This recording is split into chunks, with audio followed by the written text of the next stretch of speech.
ഏവർക്കും എൻ്റെ വിനയ നമസ്കാരം. ഒരു നന്ദി ചെയ്തവനെ ഉള്ളത്തിൽ ഓർക്കണം, പല നന്ദി ചെയ്തവൻ്റെ പാദം ചുമക്കണം. പ്രിയപ്പെട്ടവരെ, സമീപനാളിൽ എൻ്റെ സഹപ്രവർത്തകരായ ജോഫലും ജോബിയും ഒന്നിച്ച് മുരിക്കാശ്ശേരി സ്റ്റേഷനിലെ SHO ശ്രീ KM സന്തോഷ് സാറിനോടൊപ്പം ഞങ്ങൾ എറണാകുളത്തൊരു കേസിൻ്റെ അന്വേഷണത്തിന് പോവുണ്ടായി.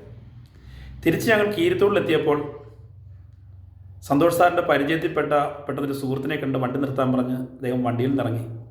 അദ്ദേഹത്തിൻ്റെ സുഹൃത്തുമായി കുറേ നേരം സംസാരിച്ചു. തിരിച്ച് വണ്ടിയൊന്ന് കയറിയിട്ട് വന്നിട്ട് പ്രിയപ്പെട്ട സന്തോഷ് സാർ പറയുന്നത്, തൻ്റെ ബുദ്ധിമുട്ട് കാലത്ത് തന്നെ ഏറെ സഹായിച്ച തന്നെ ഒരു മനുഷ്യനാണ് അദ്ദേഹം.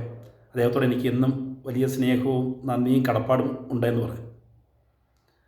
അപ്പോൾ ഞാൻ ചോദിച്ചു, സാറേ, സാധാരണ രീതിയിലൊക്കെ ഉപകാരം ചെയ്ത ആളുകൾ ഓർക്കാറില്ലല്ലോ, അവരെയൊക്കെ മറന്നു പോകാനുള്ള ചെയ്യുന്നു പറഞ്ഞപ്പോൾ പ്രിയപ്പെട്ട സന്തോഷ് സാർ പറഞ്ഞ ഒരു പഴമൊഴിയാണിത്: ഒരു നന്ദി ചെയ്തവനെ ഉള്ളത്തിൽ ഓർക്കണം, പല നന്ദി ചെയ്തവൻ്റെ പാദം ചുമക്കണം എന്നുള്ളത്.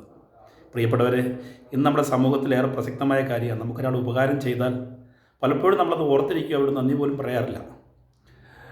100 ഉപകാരം ചെയ്ത ഒരാളാണെങ്കിൽ പോലും 101ാമതൊരു അനിഷ്ടം വന്നാൽ അവരോട് അറിയാതെ വിരോധം വെച്ച് പുലർത്തുകയും വഴക്കുണ്ടാകുന്ന ഒരു കാലഘട്ടത്തിലൂടെയാണ്, സ്വഭാവ സവിശേഷതയിലൂടെയാണ് നാം കടന്നു പോകുന്നത്.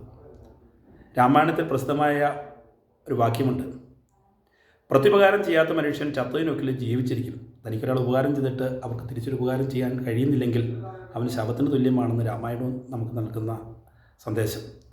പ്രിയപ്പെട്ടവരെ, നമുക്കൊരാൾ ഉപകാരം ചെയ്താൽ അവരുടെ പാദം ചുമക്കാനൊന്നും പോകണ്ട, പക്ഷേ അവരുടെ അല്പം നന്ദിയുള്ളവരാകാനെങ്കിലും നമുക്ക് കഴിയണം. ഈ പഴമൊഴി ഏറെ പ്രസിദ്ധമാണ്. ഒരു നന്ദി ചെയ്തവൻ്റെ ഉള്ളത്തിൽ ഓർക്കണം, പല നന്ദി ചെയ്തവൻ്റെ പാദം ചുമക്കണം എന്ന വാക്യം എവരുടെയും ഹൃദയങ്ങളിൽ ഉണ്ടാകട്ടെ എന്ന് ആശംസിക്കുന്നു. നന്ദി.